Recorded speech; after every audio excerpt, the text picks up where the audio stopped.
All right, we're back in Microsoft Flight Simulator 2024 World Tour. We are on episode 10, part 2. As I'm recording it, it is Friday, February 13th, 2026 at 8:53 p.m. Eastern Time. We have obviously changed the time for our flight here. We're going back and listening to some old Tony Kornheiser shows from last week, because I didn't do any flight recording last weekend. So now we are on to the Wednesday, February 4th episode of the Tony Kornheiser Show. So let's get right to that. We're continuing on. Where are we in terms of the map? If we go to resume and look at that, let's see if we can figure it out. I haven't really been keeping up with it, but it would appear that we are almost to Martinique. So we just flew over Dominica, or we're flying over Dominica right now. This is Dominica. I actually know someone who has visited here. I have never been there though. And we are on our way to Martinique, and we'll see St. Lucia, St. Vincent and the Grenadines, and then Grenada. And I think the plan still is going to be to turn around and fly back up north through the north side of the islands, up to the West Indies, and then finally get back to Cuba and make our way to Mexico. I think that's still the plan, but that could change at any moment. But anyway, let's get back to the Tony Kornheiser Show from Wednesday, February 4th. Hey, it's Tony. In today's show, we'll go Super Bowl picks with Chuck Todd and Reginald the Monkey. We'll also talk to Bob Ryan about the Patriots' path to the Super Bowl. But first, let's do some commerce, boys and girls. Avoiding your attendants has stumbled, and water lands all over my pants, all over me. So I now, the rest of the flight is fine. I'm not thinking about anything but drying my pants. And they're giving me towels. Walking through Dulles to baggage. Well, this is okay. So what is the great fear? The great fear is someone sees me, the front of my pants is soaking wet. He was so scared on the plane. He was so scared he peed on himself. Yes. Peeing your pants is cool. Yes. Yes. This is General George Washington, and you're listening to the Tony Kornheiser Show. Such a good story. Ernie peed his pants too. Just such a good story. Is that Happy Gilmore? Yes, it is. There you go. Thank you. Such a good story. I had a couple of things to get to. We got a note from Brian O'Connor, who is now in the Phoenix area. He used to be in Crofton, Maryland, and he sent a picture of his son with a couple of people in the NFL, one of whom is Cody Parkey. Oh, wow. So, and he says, wonderful story about your golf outing with Cody. Cody's related through marriage on my wife's side of the family. Great guy. We had Thanksgiving dinner with him in 2017 and have met him at other family-related functions. He was also on the 2010 BCS National Championship team. He went to Auburn. So was that Cam Newton's team? That must have been, yeah. No, he must have played with Cam Newton. He's a big SEC kid. Yeah. So that's a very nice note. Took 18 holes, but I finally got a laces out joke. Yeah. Ball was oscillating on the tee on 18. Yeah. And I got a lovely note from the owners at Bin 66 in Rehoboth, in closing 2 wine glasses, which is very nice. Lovely. Which will go to my son and heir, Michael. And it says, thank you for the incredibly kind mentions of Bin 66. Just want the tote bag. Podcast. Receiving recognition on a platform like yours truly means a great deal to us. On a platform like mine, you know. Vaunted platform. Come on. As relatively new business owners, we're grateful to know the care we put into our selection and the way we take care of our customers is being felt. Your words were both encouraging and deeply appreciated. We hoped you might enjoy a few personalized glasses to drink your Beaujolais or anything in. It's a small token of our thanks. That's very, very nice. It's very, very nice. And everything I've said and the same stuff. Again, you go there for the staff recommendations. That's right. They have wines on a variety of tables that say 30 and under, 20 and under, stuff like that. And everybody knows everything. So you say, I don't know much, I'm looking for this, and they help you. Yeah, we're going to a friend's house, here's the menu. Same thing happens at Calvert-Woodland. Same thing happens. If you would go in and say, I'm looking to steal a very expensive bottle of wine, could you direct me? I got a couple screw tops. So, it's lovely. Don't mind the duster. All right, so there's something I haven't done this. I mean, I've talked about the airplane flight, but I haven't talked about the golf. And Michael is here, and Michael, we played Emerald Dunes, and we played... You kept playing Emerald Dunes. I played Emerald Dunes 3 or 4 times. Then we played the Park. Yes. We played Seminole. First we played Grove 23, and then we played Seminole, right? That's Played how it 15 went. and a half holes at Grove, yes. Yeah, and then we got rained out. I was playing the Wizard tees. What did you what you were all the way in the back. Yeah. What did you think? Of golf in general? Of the courses and A lovely balance. The weather is so nice, and they're so hospitable when you go to Emerald Dunes. And then Grove, it's like driving into outer space. Yes, I was so thinking about this different. earlier. When you go to golf courses, anything that's over 50 years old, you often see signs of the course before the course itself. You see sort of a cut through in the distance. You see trees. You maybe see a peek through of a fairway or some grass. Yeah. And the new thing is, the older the golf course or the more exclusive it is, the smaller the sign. You really have to know where you're going. And driving to this course in Grove, this entire stretch of Florida just has these new golf courses, and it's like you're driving into outer space or onto Mars, a different planet. I had no idea there was that much available land in Florida. I just sort of figured. And it's cool. I think I got this from Greg, that it's a former nursery or farmland that they were able to find this pocket. So I think there's hundreds of acres, and Jordan was able to choose this pocket in the far corner because of what it offered in terms of this. There's a boundary canal on the. It's the third hole, and then off the 13th on the hole in the back nine. But it's this really cool little corner in the back. Michael Jordan owns the course. Owns it. He put up all of the money. He owns the course. So you applied a membership to Michael Jordan, I assume. How's that interview process? Isaiah Thomas. Yeah. Might not want to apply. So Alan is a member.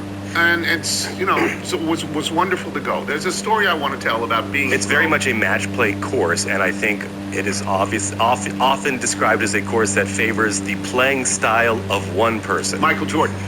Well, the one rule that people talk about on the course with Michael Jordan is, and he when he plays, he often plays 36 holes. Starts early, plays late. Then you have to allow him to go through. That he and his group go through. You stop and they go through. Seems reasonable to me. I got no problem with that. He owns the course. Sure. Yeah, I think there's more fivesomes and sixsomes that are playing the course than your traditional four ball. And it's Michael Jordan. Now, the people that belong there probably aren't as impressed as it's Michael Jordan. No, but I think you're still there for a scene. like- Everyone is aware if it's a day that he's going to be on site or not. Wow. So this leads me into something. It leads me into something that I will talk about what I wanted in my life was to be a sports writer. And I wanted it. Every sports writer without fail is a failed athlete. They get to some level they cannot compete anymore, and they love sports and they want to stay with it, so they write. Rick Tillender, who wrote a column in the Chicago Sun-Times for 20 years, was a starting defensive back at Northwestern University. Wow. He's a D1 starter, and that was it, and he wanted to stay, so he became a sport. That's how it works. You love sports. You believe that sports unites people, doesn't divide people except on, the most rudimentary level of who you root for, but that it's a uniform. Top player lists. So, it's stuff like that. Who's top 3, who's top 5, whatever. Maybe it is divisive. Bill and I yell at each other all the time. But I will tell you how I knew in my life that when I was done, that I had to be a sports writer. Knew very early. When I was in 3rd grade. When I was in 3rd grade, I went to the Hewlett Elementary School, and they had a... Playing handball? No handball. We're playing softball out in the macadam lot next to the school. And there was a kid there, blonde-haired kid, who every time he hit the ball, hit it further than everybody else. Every time the ball went up in the air, he caught it ahead of everybody else. He was the best. He was the best player. This is 3rd grade. His name is Stephen Pearsall. We call him Gooch. He is my dear friend. He was an all-county basketball player. He was a starter at the University of Pennsylvania. Hurrah. Yeah, that's right. Well, you went there. And, it always pleased me you went there because I had great ties to the University of Pennsylvania because of Stephen Pearsall. I remember when I was at Harper, going to see him play at the Palestra and writing about it in my college newspaper. Wow. Because he showed me I wasn't going anywhere. And so I began to write and began in high school, in junior high school, and wrote about him a number of times. And as I said, he's a dear friend. And if I ever drive him, I say, Mr. All County, huh? I got you by 5 yards. Not that great, are you? It's also a great nickname, Gooch. It's a great nickname. I also knew, I found out then I was a pitcher. I was a pitcher in Little League. I was pretty good. And then High and tight. No, right down the middle. Right down the middle. I'm not. No brushing them back? I don't. I'm not Sal Magley. I'm not the barber. I didn't do that. So I get to camp and there's tryouts for, a Little League baseball game or two. And I figure I'm going to be the pitcher. There's a kid named Larry Osofsky from Roslyn. Better athlete than I. They chose him to be the pitcher. So I realized that this is it. This is it. I'm 8 or 9 or 10. That's all I am. I'm not. It's over. So I become a sports writer. And one of the things you do, one of the reasons you become a sports writer is that you idolize athletes who are great. They're better than you, and so you go, wow. And you sometimes idolize them too much. If you're a good sports writer, you don't. But you always, there's always that feeling in your heart that great athletes are special. That's what you do for a living. You identify great athletes and then you try and delve into their personalities and reach the bottom of their souls. And it doesn't work sometimes, but sometimes it does. On long stories, sometimes it does. So with that in mind, we walk into Grove for the first time at about, 10:15, 10:30. And there's a big table, big round table. We don't sit at this table. We're just going to get dressed. We're going to go out. Maybe we're going to eat something first and then go out. Tony needs toast. Yeah, I wanted some toast. Sure. Sitting at this round table in the morning, smoking a cigar, is somebody who is referred to as the Great One. It's Wayne Gretzky. It's Wayne Gretzky's sitting at a big table with 8 or 10 people around him. And I, say hi. I mean, do I know Wayne Gretzky? Wilbon knows him. Well, they belong to Scottsdale National together. Wilbon's played golf with him. I've never done that. But I've always admired Wayne Gretzky, and sure. he's the greatest. Bob Ryan, notwithstanding about Bobby Orr, Wayne Gretzky is the greatest of all time. He's the great one, not the great 8, the great one is Wayne Gretzky. So we chat briefly, and I sit down somewhere else, and then he taps me on the shoulder. I get up. His son, one of his sons, watches PTI all the time, wants to meet me. So Wayne introduces his kid to me. Now that is... Hey, Dad. Yeah, that's a pretty good day right there. Yeah. Yes, we go out to play. We are a 5-some. Behind us is a 3-some with 2 pretty good players. 2 guys capable of shooting, in the low 70s. Oh, yeah. So we let them through. And as one of them goes to the back tees, I don't even look where the back tees are on courses anymore. As one of them goes to the back tees, I realize I know him too, and so I say hello to John Smoltz, who is a Hall of Fame pitcher, a great announcer, and by the way, big guy and a really good golfer. Very good. He's like the celebrity tour. Yeah. That's the book on him. So it's not bad. That's pretty good, yeah. We get finished, and we're sitting around at a table, and on our way out, I happen to notice someone else sitting 2 tables away. Perhaps you know him as LT. Perhaps the greatest linebacker of all time, Lawrence Taylor. Yes, not LaDainian Tomlinson for the young kids. LaDainian. No, LT is LT. Lawrence Taylor. Yeah. I put my hand on his shoulder. He looks up at me, smiles, and I say, "I'll give Theismann your best." And he starts laughing. That's the walk-away line for me. Sure. How's that? You started workshopping that line in 3rd grade. Yeah. How about that for a day? If you're a sports writer. If you're anybody, okay. But if you're a sports writer, how about that? Like a Hall of Fame pitcher, the greatest hockey player of all time, and maybe the greatest linebacker of all time. Jordan's not there that day. Not there that day. I come back 3 or 4 days later. Alan and I come back 3 or 4 days later. They're waiting for me to fly home. We're playing, Steve Fader and his friend are playing with us, and a guy named Sammy. We're playing 5 again. And we're on 2, and Jordan is coming up the other way, 7 or 8, whatever it is. And I see Jordan, and Alan says, "There's Jordan." So I start to walk over to Jordan. So Jordan, he's beaming. Gives me a big hug, and we talk about Wilbon. That's what it does. Of course, in the text I said, chain. "Where's your boy?" I said, "What am I doing here before him?" And he just makes fun of Wilbon. I, of course, call Wilbon and tell him all about this. You know, I mean, I covered Michael Jordan. I mean, I was national championship game. Like I know Michael Jordan. I know. Yeah. And it was, you know, it's just a wonderful moment that he was A little nervous being around him. A little, sure. And then I talked to him later in the grill room area. You know, I mean, it's his place, and it's really cool. It's really cool. Very cool. You know, it's really cool. So I had, for me, someone who chose the profession I chose, and venerated athletes. And there's no question about that from a very young age on, and just wanted to write about them. Yeah, that was really good. So smaller story. I mentioned the other day that I show up to the range and I look to my right and I see DJ going through the bag trying out fairway woods. Who is Wayne Gretzky's son? And they have some cool features on the range where they're trying to create quarters so that, you know, if you're practicing for a U.S. Open style fairway, it's this many yards wide. But we know he's playing with the group behind us. I see him on the putting green.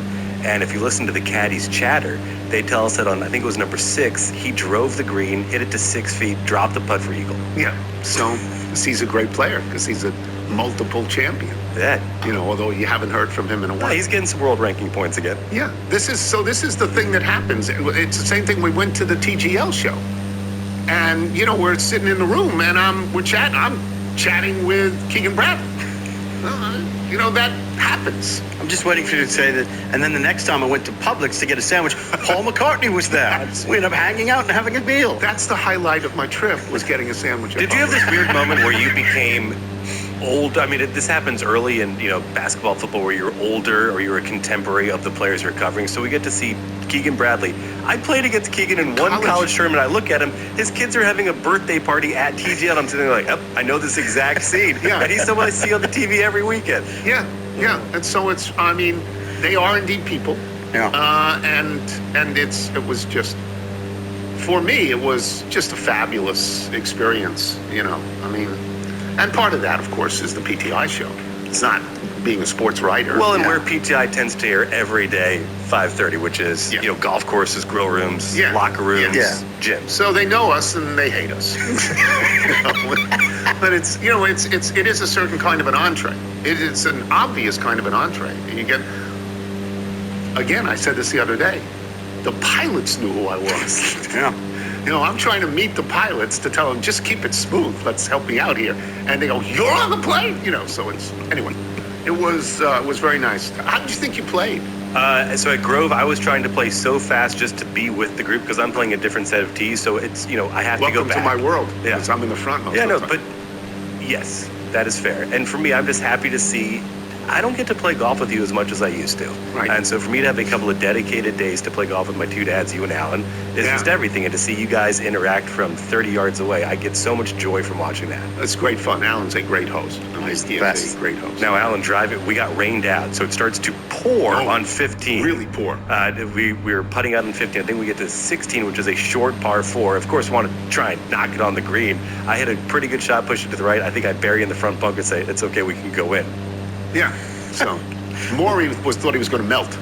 I mean, it was really raining. Did Maury stay with you guys all the way through the round, or did he leave and No. talk to the swing? No, he's playing well. He didn't need any. No, Maury's playing great. So I wanted to also say that about my earliest memories of colleges.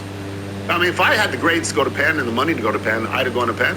I would love to have gone to Penn. So you probably don't know that, but the fact that you went there, that you wanted I do. to There's go there. there's a through line as to why I wanted to go there. Yeah, Gooch. I mean, yeah. Oh, yeah, Gooch. Yeah. All right, we'll take a break. Chuck Todd. That's correct. We'll pick the last game he's going to pick this year. Is he a game over 500? He is 73 and 72. He's one over. So he's going to stay away from prop bets. I would, yeah, unless he's nuts. You know, you want to finish over 500 or at least at 500. So we'll be back with Chuck Todd. I'm Tony Kornheiser. This is the Tony Kornheiser Show. It's the last call for football on FanDuel. One final Sunday, one last kickoff. The final chance to place your bets before the NFL season closes its tab. This is Super Bowl 60, and FanDuel is making sure you're in on it. If you're a new customer, bet $5 and get $200 in bonus bets if you win. So whether you're backing the favorite, riding with the underdog, or building one last same-game parlay, make it count, because after the Super Bowl, the season's over and football is officially done. Last call for football on FanDuel, an official sportsbook partner of Super Bowl 60. Visit FanDuel.com. Problem, West Virginia. Flowers is not the move, trust me. This is why you want to go with the Books Company every time. Books delivers modern 14th right after the big game and Children of the Night, the new single from my brand. Tony Kornheiser Show. This is our friend Jim Basnight. This is a song called Out and About. And Jim writes, many thanks for your continued support. I hope you're having a great new year. Here's Out and About and Children of the Night, the new single from my brand new album, Under the Rock. Both these songs, copyrights controlled by me as they are sole compositions of mine. Album is currently out only on Bandcamp. Well, it's not, because it was released on most digital platforms via Distrokid, I don't know what that, Distrokid, on February 3rd. That's yesterday, right? That was yesterday, yes. February 3rd. So these are out. Under the Rock will be released on CD, on the Cool Cat Music, and on LP on Precedent Records. There's so much stuff now that goes on in releases, because there are no record stores anymore. It's just really different. Anyway, Jim Basnight plays in Chuck Todd, and this week's picks with Chuck Todd and Reginald the Monkey are brought to you by FanDuel Sportsbook. Make every moment more. You were 1-1 in the championship games. You are 73-72. So if you only pick one game, you cannot go below 500. If you start taking prop bets, if you start doing that, who knows? Do a Ted Williams? Go for the anthem. I had the over in the Pro Bowl. Right? Did I get that? Didn't they get 100? I don't know. The Pro Bowl I watched, 2 minutes, and I said, why am I watching this? I was trying to figure out what it was. Yeah, You're like, what are the rules? Are you our best weather forecaster? When did you decide to go on this trip? Oh, because you clearly knew something. Well, no, about a month before. I got the tickets about a month before, and got out the day before, but come back to, it's a great new word, snowcrete. It's just... No, it's awful. It's terrible. This was our first one without being empty nesters. Right. So that's, but the fact that you missed down the shoveler. I mean, you've got, forget Kip Sheeman, man. You're the weather forecaster. I'm following your travel schedule next week. So I called him over the weekend. I was driving in the neighborhood where you have to, every street is a one-lane street. One way. So you stop and somebody goes through. Isn't that the way it was in the horses and carriages days? Yeah. You're like, we'll let you go through. It's a long time ago. Yeah. And he says, no, it's not letting up.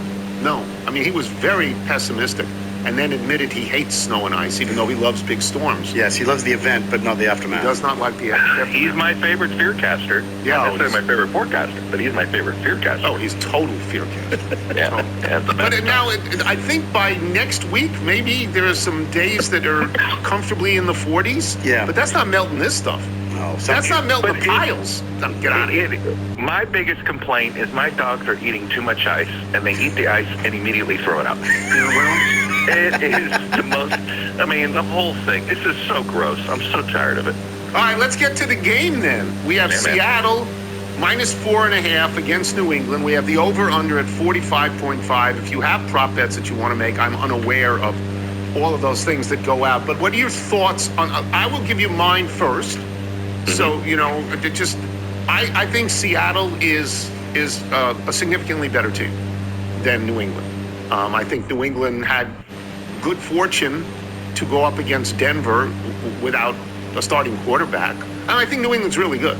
I actually think if New England wins, it's a better story than Seattle. But I think Seattle's significantly better. And to me, the only chance New England has really is if Sam Darnold implodes. Because I think the other team, I would be shocked if New England won by a lot, and I would not be shocked if Seattle did. Those are my thoughts. What are yours?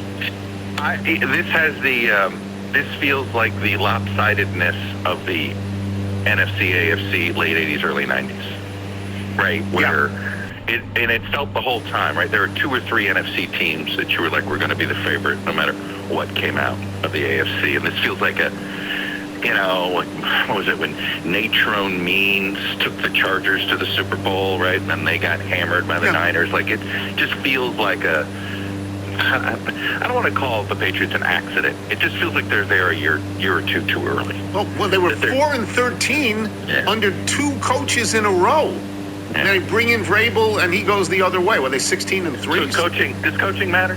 Oh, yeah.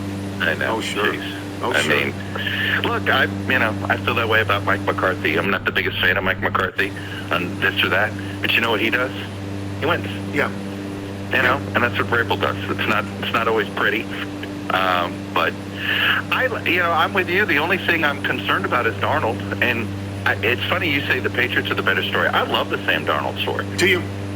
Don't you think this is a great story if he wins the Super Bowl, goes from sort of, I still never forget watching true freshman Sam Darnold, and I thought it was the best freshman quarterback I'd ever seen in my life. At USC?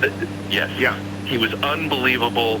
He seemed perfect and natural, and it wasn't until last year that he was ever that good again, right, with the Vikings. He was until the last 2 games. Yeah. Now he hasn't had that. He hasn't had that this year. The only reason I run away from that story, in the abstract, that may be the better story, but to me, I still, after 5-6 years in the league, I have no sense of Sam Darnold personally. None whatsoever. I just don't. I can't recall hearing him speak, so I don't know.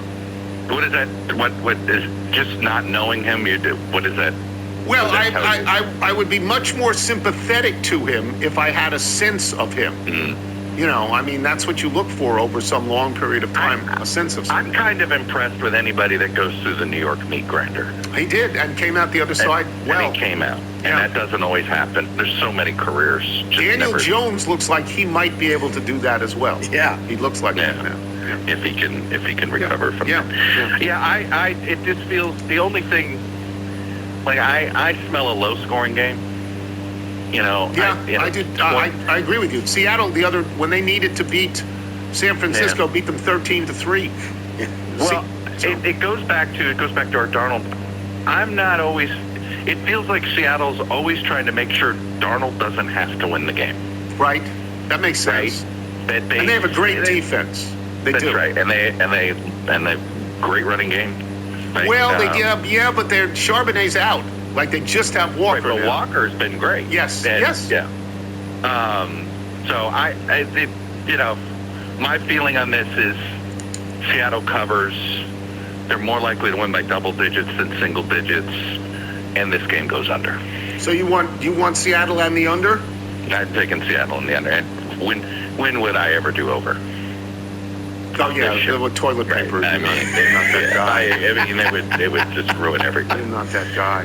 Chuck and Roxy they'd ruin their out question for people. So you are risking. I'm taking. Yeah, this is a big risk. I love it. I do too. Yeah, you're right. Riverboat gambler. Okay. There you go. All right. I'll be is it Carvel or Ma? Oh, who's going to be the overall winner? I think it's Jeff. Yeah. Jeff is going to win. Yeah. Carvel, unless Carvel has like a 48 play. If he says, this is a 12-timer. He does something like that. 12-timer. We allow him to do things that nobody would allow anybody to do. Carvel rules, yeah. No, but Jeff Ma is going to win. But the three humans have a chance to finish over 500. Then you're risking it. You are. You're risking it. I admire that. Why not? Do you need me and a couple interns to make you a sports section tomorrow? That is out there in the breeze. It's troubling. It's very troubling. I want to wait before I comment on it. I want to wait to see. Yeah. I am really hoping it was all exaggerated. Well, we're going to know. Everybody on the staff thinks we're going to know by today. Yeah. So not by the time everybody hears this, everybody is going to know. Yes. But I think it's a scary thing. They were told there's an 8:30 Zoom. Please don't come into the office. Staff-wide note. Not good. No, that's not good. Not good. But my training is to wait to make sure it happened and get as many of the details as possible. And then start slamming people. That's what I do. Thank you, Chuck. Let's just say I can't wait for Friday. Yeah. All right, brother. Good luck with this. Good luck with this. See you guys. That's Chuck Todd, and if we just gave you Chuck Todd, as you know, that would be more than enough. But we always give you a monkey. See the monkey, he's scratching, watching his iPad, smoking and laughing, hanging with Bud Grant, tapping on his purple attache. Nigel's going to the zoo. Reginald's got the funny spy too. Sometimes he throws his boo, and he's had too much Johnny Walker Blue. So Reginald can't win. Last one, you could have done a mashup. Oh, you wanted a medley? I felt that the people react so strongly if we don't give them this version. I thought the last time we do it, might as well give them the. So this is Reginald was 0-2 in the championship games. He's 27-37. He'd have to do an 11-timer to get over. So he did better in the playoffs. It was a terrible regular season for him. 10 games under for a monkey is still pretty good. For a monkey, so I did go down to the National Zoo to see Reginald last night, and he was busy, as he often is, packing up the Winnebago, getting ready to head on the road to San Francisco for the Super Bowl. As you might suspect, he had a big crew with him. Very excited. They're excited for this road trip. Anybody we would recognize? Goldie Hawn was there. Stevie Cawthon. Yeah, sure. Triple Crown winner. Yeah. And Hannah Mandlikova. So, there you go. Yeah, they look like they're about to play some hearts and then get on the road right after that. So, yeah, very excited. But before they did that, I went over this match with him. And I was very curious as to who he was going to take. And he showed me a video clip on his iPad of the last Super Bowl between the Pats and the Seahawks. That was a great ending. Oh, it was fantastic. Great ending. And if you see a close-up on the sideline, Reginald is coaching up Malcolm Butler right before he goes in to make that interception. Yeah. So clearly tells me he's got ties to the Patriots. He'll take the Pats. He'll take Plus the 4.5. He also told me he's going to take the under. He likes red Gatorade. And he took one other prop bet, that there will be a shot of Pope. What do you mean red Gatorade? What is that? The red Gatorade, it's the color of the Gatorade that's going to be poured on the winning coach. Okay. Yeah, sometimes it's blue. Yeah. Okay. Yeah, purple. He said Glacier red. freeze. Yes. And the big prop bet he took was that there will be a shot of Pope Leo in the crowd. That's not going to happen. Well, it's a $5 bet, pays out $100,000. So okay. he was fired up for that. That's interesting. All right. This week's picks with Chuck Todd and Reginald the Monkey have been brought to you by FanDuel Sportsbook. Make every moment more. Michael knows this. I love the weeks that we do this. Yeah. Others do not. Others don't think that it's the greatest show in the world. But I love when we have Chuck Todd and James Carville and Jeff Mahan, Reginald. I love that. I love the continuity of it. I mean, I really do. And I don't really want to have to talk about the NBA, which I'm going to have to do for the next 3 months. Yeah. Or something like that, So I really like this is all good. We will come back with Bob Ryan, and in all truth, we take this yesterday evening. So we did not know that James Harden had been traded. Yeah. And you might say, well, why didn't you ask him about that? Well, I'm telling you why, because Bob had a dental appointment this morning, right? Yeah, some kind of doctor's appointment. Something like that. And so we did this last night. So when we come back, Bob Ryan and I'm Tony Kornheiser. This is the Tony Kornheiser Show. This episode of the Tony Kornheiser Show is brought to you by Wild Grain. Wild Grain is the first baked-from-frozen subscription box for sourdough breads, artisanal pastries, and fresh pastas. Unlike a lot of store-bought options, Wild Grain uses simple ingredients you can actually pronounce and a slow fermentation process that can be easy on your belly and richer in nutrients and antioxidants. You can choose the variety box, gluten-free, vegan, or even a new protein box. It's made weeknight meals simpler, weekend mornings cozier, and honestly, it will add just a little bit of calm to your routine during the winter months. There's nothing like having an artisan bakery in your freezer to chase away the winter chill. Now is the best time to stay in and enjoy comforting homemade meals with Wild Grain, which is why you should give Wild Grain a try. And before I get to the money off that you can get, Right. I use this. You like this? I love this. I watch it, and when it's ready, I let it sit like they tell you to, and then I eat it, and you've done the same. Makes it feel like you run a patisserie. It's just really good. It's really good. Right now, Wild Grain is offering our listeners $30 off your first box, plus free croissants for life. For life. For life. When you go to wildgrain.com/Tony K to start your subscription today. That's $30 off your first box and free croissants for life when you visit wildgrain.com/Tony K, or you can use promo code Tony K at checkout. At Planet Fitness, no two members are Tony Kornheiser Show. Peace be with you. Once again, this is our friend Jim Basnight, whose music we have played for years at this point. Yes. It makes us very happy to do it. This is called Children of the Night, and the drummer on Children of the Night is the bassist of the Jim Basnight band. And the backing vocalist, Sean Peabody.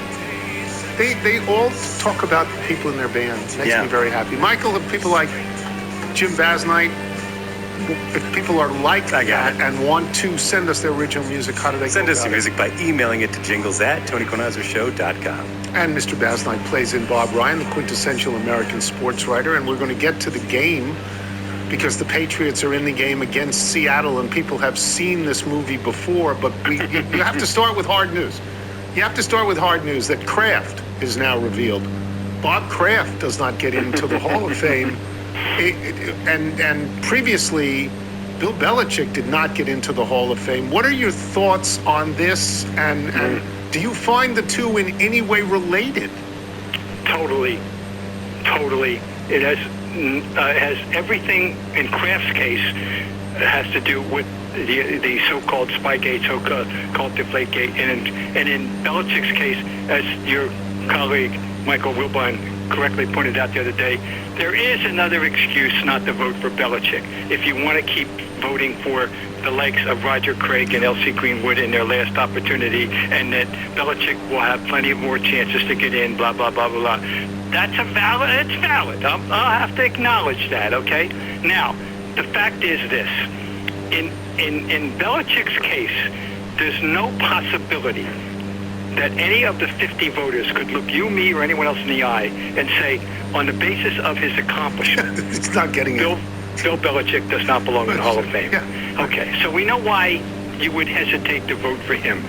About Spygate, about which I cannot speak in depth. We'll never know what effect Spygate had.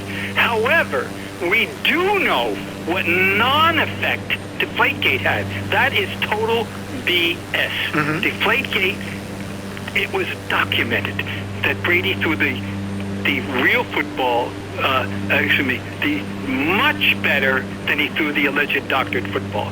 So even if something happened, it didn't matter. And to punish them at that time, I said, to the extent they were punished, this was for every transgression of the Patriots at that point, real or imagined. And this was making a punishment that included draft picks and money that was giving Belichick and the Patriots 20 years to life for jaywalking, if in fact they jaywalked.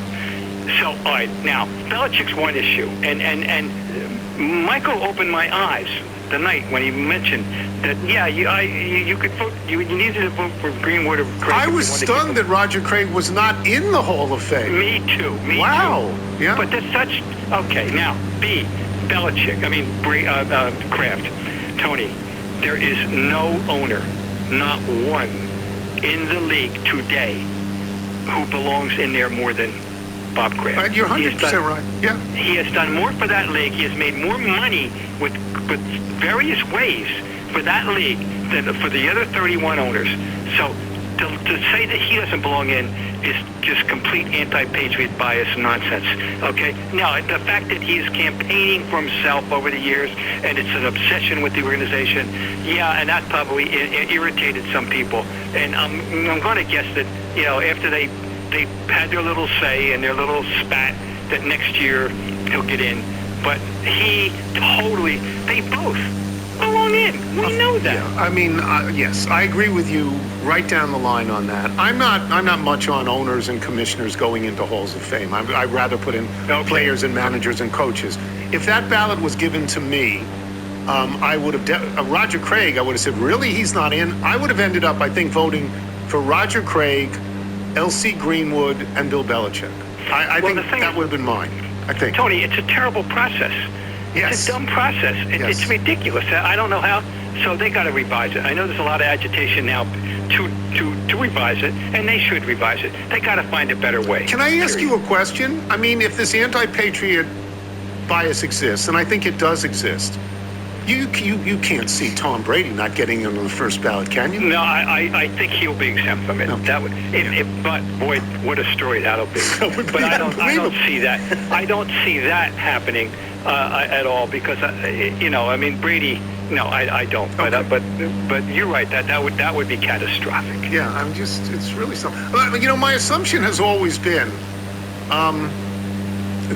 that they would be more honored, the three of them would be more honored with statues outside the stadium in Foxborough, right? Yeah. I mean, and I assume that will happen. I assume. There's this whole the larger discussion, the overall larger discussion that will be had, or we need to have, about all Halls of Fame and who gets to vote for them. I've been privileged to vote for both basketball and baseball, and I took it very, very seriously, and I was honored to do so. And then people sometimes agitate, only players should vote, and you and I both know that players are not the preferred judge. No, they're biased. They don't pay attention to everything else other than their little world often. Not everybody. Some guys are totally qualified to vote. They're historians. They know what they're doing. Very few of those, but they exist. Most of them, no, they're not qualified to vote. The ones who take it very, very seriously and do their homework and are the media people that are generally the people that vote now. That's the case anyway, it's a larger discussion about Halls of Fame, but I just know that in my time, I've taken that responsibility and that honor as an honor and taken it very seriously. I've said this a lot, that the only one that matters to me is baseball. Because in football, there's 97 positions that you're talking about, and in basketball, they let in 1,000 people a year. So, to me, it's baseball. It is the most important one, and I used to say, maybe not, it's as valid as it was 10, 15 years ago. If there's one sports topic that you could have 365 days a year and have people bubbling in all of American sports, it's Baseball Hall of Fame. Yeah, sure. I agree. So we're on the same page there. Yeah. All right, so let me move on to the Super Bowl and ask you this. How, not that it isn't unexpected, how unexpected is it that the Patriots, 4-13, I think both years in a row, two different coaches, now on the third coach in 3 years, that they're in the Super Bowl? On a scale of 1 to 10, at least a 9. Yeah. We didn't see this coming. Now, we knew they had a soft schedule. Everyone knew that. That was the narrative. They're going to benefit to some degree from that soft schedule. They benefited far more than anyone ever dreamed. And they've gotten better and better as the season's gone along.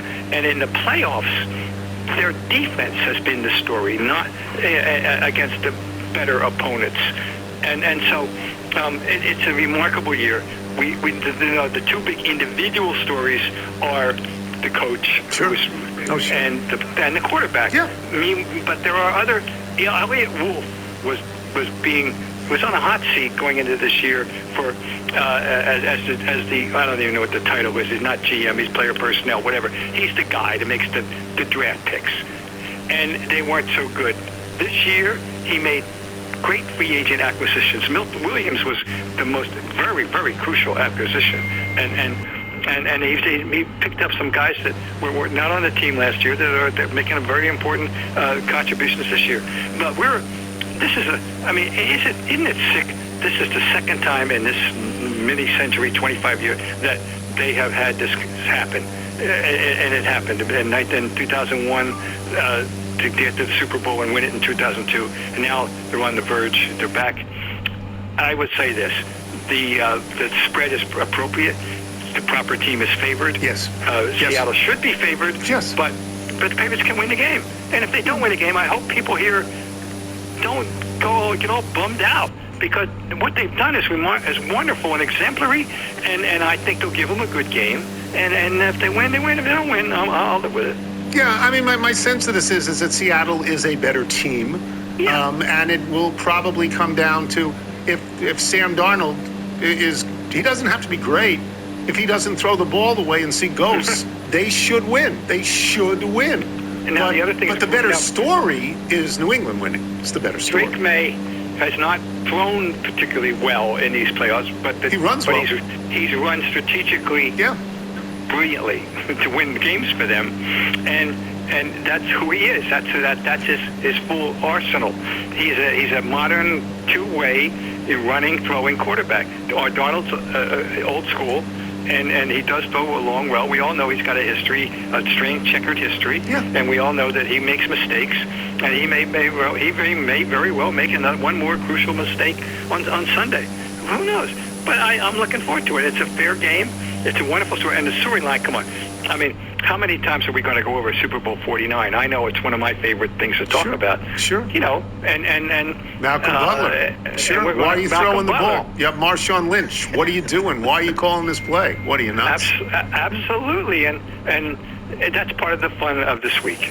Yeah, so I can't let you go without asking you about the Celtics, who are, I guess, the most surprising team in the NBA because their best player is out all year. And you look at the same thing happened to Indiana, and Indiana is really struggling. And the Celtics are title contenders because the East is pretty weak. They only have to beat a couple of teams, really. What do you make of that, and how surprising is that? Well, it's surprising that they're in this mix as late as they are, and that they're in it, and that they are. And, of course, they have made, as it turns out, a very interesting deal to trade Anthony Simons for Nikola Vucevic. Yeah. And what this says, here's what it says. In conjunction with the fact that Jason Tatum wants desperately to come back, he's making it quite clear, okay, that the East is open. This trade for a 35-year-old center who is a free agent at the end of the year tells you one thing and one thing only. They think they have a chance. Yeah. I mean, to win the East. They think they can go all the way to the finals with this team, with Vucevic, and with Tatum obviously coming back. And that's what they think. So this is a very significant state. Their franchise should be energized with this. Now let me just find out background. I got to tell you, I've been vocal about how much I've come to love Simons, and as recently as like 2 hours ago, I was proclaiming my fidelity to Simons, and I was so don't trade him. And then I find out they have traded him for a better player than I thought they could get, which is Vucevic. People don't know much about him, but he's 16 years. He averages 16, 17 points a game. Even this year, he's averaged over 23 or 4 times. He's a good player.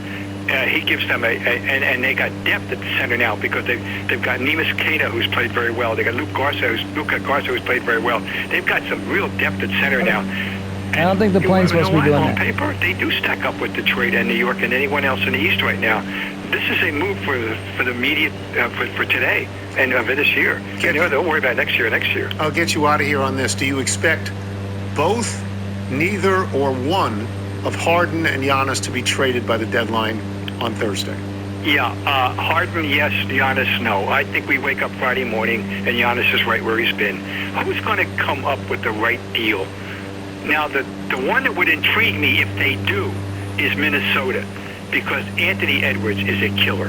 Anthony Edwards is an heir to the throne. He's not Michael Jordan, but guess what? He's got a Michael Jordan physical package, and he's got an attitude. He's great. And he and Giannis, if Giannis can stay healthy, would make Minnesota a very interesting team in the West. That's the team that would intrigue me the most. But I don't think I'm thinking he's waking up as a Milwaukee Buck on Friday morning. And Harden, you think, is waking up? Harden, I think, is out of there. Okay. I think he's out of there, even though he's played very well. But somebody might think he's a missing piece of a puzzle. I just have a feeling.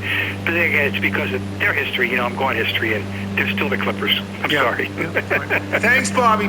Thanks very much. Talk soon. Okay, Todd. Bob Ryan, boys and girls. Again, the quintessential American sports writer, though there are no sports sections in America anymore. We will come back with email and jingle. I am Tony Kornheiser. The world moves fast. Ciao. Here comes Tony's mailbag. Got your emails, your faxes, and your notes. It's time for Tony's mailbag.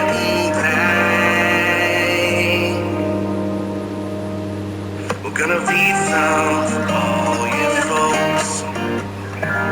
It's John Ross. That's lovely. It's a great version. Very lovely. You want to do the Bethesda Bagel here? Yes, Bethesda Bagels. We love them. You will as well. Just go to BethesdaBagels.com for the location in the D.C. area nearest you. Then pop on in and you'll be thrilled. Before we get to the mailbag, let me just say all the leaves are brown and the sky is gray. I've been for a walk on a winter's day. I'd be safe and warm if I was in L.A., California dreaming on such a winter's day. That was the first big hit by the Mamas and Papas before it got icky. Yes. Before it got icky. Yes. And that was the first big hit. I mean, and they were great. They were great. Thanks to our guests today, Chuck Todd and Bob Ryan. Thanks as well to today's sponsors. Remember, you can listen to us on Apple Podcasts, Spotify, and Odyssey. If you get the show through Apple, please leave us a review. I have a haiku here from Shad. It's 50-50. You peed your pants or you didn't. I guess it depends. Well done. Very well done by Shannon. Very well done. All right, let me start turning pages here. From Josh Cromwell, Moselle, Mississippi. If someone had said anything to you about your wet pants after your flight, you should have said, well, I was going for the full Gerard Finneran. It's Finnegan, I think. No, it's Finneran. No, it's Finneran, yeah. But climbing up on the cart is dicey at my age, so I settled for this instead. He was the guy who got thrown off a plane getting drunk as a rat. And doing something terrible on a beverage cart. Just terrible. From Tom Dodd in Raleigh, North Carolina. Morning, Captain. I wondered if you might want to try my latest invention, Teflon pants for your next flight. We're getting a lot on this, aren't we? Oh, yeah, we got to Go to the rain pants. Kurt Johnson, Tulsa, Oklahoma. After hearing your story about the water spilled on your pants, it reminded me of a similar experience I had. I've been doing some language classes in Germany, then had a 4-leg international flight back to St. Louis. I hadn't slept in almost 2 days because I was a broke graduate student and I needed to get from Innsbruck, Austria to Amsterdam on a train with a stop in Munich. I had a buddy pass and had a back row seat on the plane. There were some turbulence, so as the stewardess was bringing me a Bloody Mary, she slipped and dumped it in the crotch of my khaki pants. She offered to pay for the cleaning. I told her, don't worry about it. She gave me 6 free drink tickets, which I then gave out to everyone around me and sat with vodka and tomato juice in my groin for about 16 hours, walking through the gates to Heathrow, O'Hare, and then St. Louis. I had a Hare Krishna in St. Louis ask if I needed help. I was pretty uninterested at that point. I just wanted to get home, take a shower, not explain anything, go to bed. It's the worst experience of my life. Don Ames in Kingston, in Ontario, in Canada. Is it all possible that the flight attendant, upon seeing the tatters and shreds of your flying shirt, believed you to be smoldering from an earlier fire and dumped water on you in a desperate attempt to extinguish you? Therein saving your life and your talismans and amulets from immediate immolation? Just the thought, I'll hang up and listen. Please tell Bill Miklas to eat it. Were you full flying suit? My flying shirt, which I wore up to Florida and back, has huge holes in it. So I had a sweater that I zipped all the way up to the top, revealing only the collar of my flying shirt, which is frayed beyond belief. Wow. And it may be time to retire the flying shirt to keep part of it in my pocket. Yeah. You could sew it in. You know, that'll still work. I think we have to do something. From Gary Van Giesen, love the flight attendant spilling water story. Of course, no one is buying it. Just one of the miseries getting older. You'll stick to that story, old man. Still love the show, though. From the Reverend Stephen Ewing in New Albany, Mississippi. As I was walking around Monday cleaning up limbs from the ice storm we experienced last week, I will trade you for all the snowcrete you have. I was thankful to have your podcast back to keep me company. However, as I was listening with my phone in my pocket to your story about the young pilots you encountered on your flight, I initially heard you say pirates, not pilots. Obviously, I was a bit confused why pirates would be boarding your flight, but I shrugged it off and thought, well, it's a good thing he's an experienced ship captain. I'm sure he knew exactly how to handle a couple of unwanted scallywags.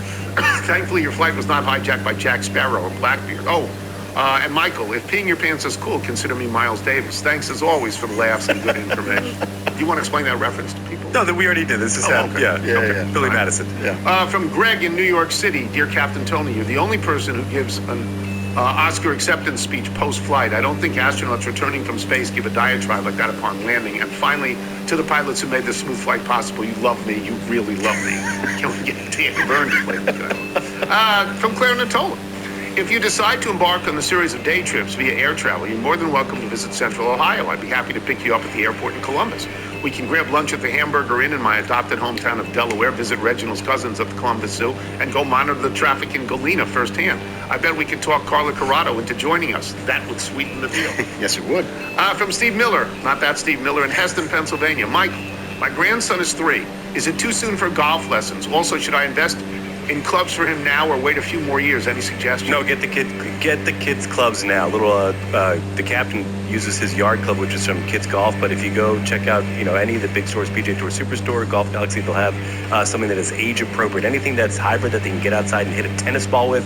I find pickleballs work really well with that age group. There's a PS. Do you think the trip to Florida is a preview of a move by your parents? You've encouraged that. I didn't think you were coming home. Bill Matfeld.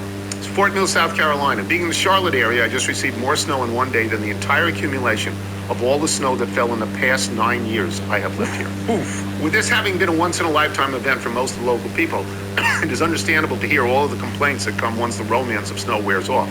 This made me think of the mother of all snow events, which I'm sure Nigel remembers, and being unburdened by memory you have probably forgotten.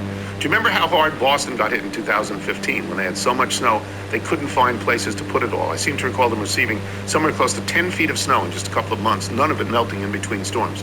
That summer, my brother and I spent the 4th of July on Cape Cod, as we do from time to time. Our house is between Hyannis and Falmouth. So we would fly into Martha's Vineyard, spend an afternoon drinking at the various bars before taking the ferry to Falmouth. And is it Falmouth, right? Falmouth, yes. Yeah, where the family would pick us up, with that gravity having become optional for us by that point. Before my memory decided to take a walk, we asked the bartenders, when did the snow finally melt? To which they said, last week. Literally the week before, the 4th of July. The first day of summer, there was still snow on the ground. David Olson, Madison, Wisconsin. A few months ago, I emailed asking for instructions on how to have the real TK experience prior to my first trip to Long Island. In a few weeks, I'm heading to beautiful Binghamton, New York for another conference. So far, my agenda includes devouring numerous Speedies, reuniting the original members of Grass, tracking down Wendy Schlesinger, and climbing through a snack bar window. Keep the window open. Yeah. What else do I need to add to the list? I think that's pretty much it. Covered. But enjoy it. Yeah. And if you can play, see if you can play at Binghamton Country Club. Lovely. Yeah. Yeah, it's really nice. But it's too cold. Yeah, it's too cold. Yeah, gonna be for a while. Scott Foster, not the referee, in Manchester, Maine. The woman to whom I'm related by mortgage and I went to Providence last weekend to visit my son and his girlfriend. My son and I got talking about your podcast when his girlfriend suggested he should be listening to books on Audible instead so he could learn something. That is when the woman I'm related to by mortgage jumped in saying, she says the same thing to me all the time. Just then my son speaks up and says, oh yeah? Did you know you can't pay your taxes by check anymore? I've never been so proud of it. Information by the way, you can still. The IRS is walking this one back. Yeah. Because I don't know, there's 100 million people that do it that way. It's a win for us. Yeah. Yeah. So, All in on Books on Tape again. From Salvador Ortega and from Whittier, California. Now that you're flying again, I invite you for a round at Candlewood Country Club in Whittier, California. Whittier is where Richard Nixon went to school. Right? Yeah, yes. But, and I emphasize but, I'm not a member there or anything like that, but I know a guy. My neighbor's backyard butts up to the green at hole 4, so if you don't mind playing 14 instead of 18, we're solid.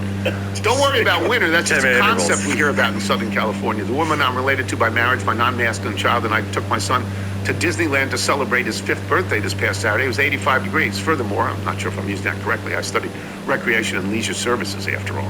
If not already taken, I would like to be the official Parks and Recreation professional of this show. Parks and Rec, sure. Thanks for all the laughs and keeping me updated on the weather back in the DMV. Pat Patton, Hedgeville, West Virginia. Sorry, old sport, you buried the lead. When you walked into the socialite's house in Florida, did you pull out a 50, slam it on the table, and say, I'm turning up the air conditioning? Well, Alan keeps it, Alan keeps it fine. Yeah. Alan keeps it fine. I did borrow money from Alan. I have to write Alan a check. I borrowed money. But, you have to have cash for caddies. What's the vig on that? Did you ask? I didn't even. And from John Pearson in Milwaukee, inspired by Tony's story on Monday's podcast when I found myself with wet jeans, I also tried to blame it on a flight attendant, but unfortunately nobody would believe me. It probably didn't help that I wasn't on a plane. Get out on your bike tonight, everyone, as always. To wear white. Cookie? Yeah. Cookie Googleman? Yeah. Does this ring a bell? I'm not wearing underwear. Bulge. Yeah, that's me. Bulge? Yeah. Get out of town. It's me. You look fantastic. Me too. I don't even know what that was from, that last little movie quote. Anyway, as I'm recording still Friday night, Friday the 13th, February 13, 2026, I'm watching Wisconsin drill number 10 Michigan State, 83-64 with 5:40 to go in the second half. We might do one more part to episode 10 here. We usually do 3. That's the plan right now. We are almost to South America, as you can see. We'll continue to go over these small islands here. And then the plan is for one more segment. If I stick to my posting schedule, I think this should have come out on Monday, February 16th. And then the next episode, part 3, would be Wednesday the 18th. Again, we got Duke playing Clemson tomorrow, Nebraska playing Northwestern.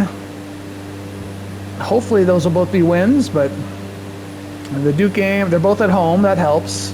But Clemson is right behind Duke. They're actually coming off a loss. I can't remember who they lost to. But they just lost to give Duke a little breathing room in the ACC. Nebraska, of course, is about third in the Big Ten. They've lost to a couple of the other teams in contention, so I think they're pretty much out of first place, but still far better than we expected for Nebraska. And we are coming to the end of this island, whatever it is. Almost to South America. All right, 30 seconds left till the episode, or this part of the episode cuts out, so we'll see you in a couple days for part 3 of episode 10 of our Microsoft Flight Simulator 2024 World Tour.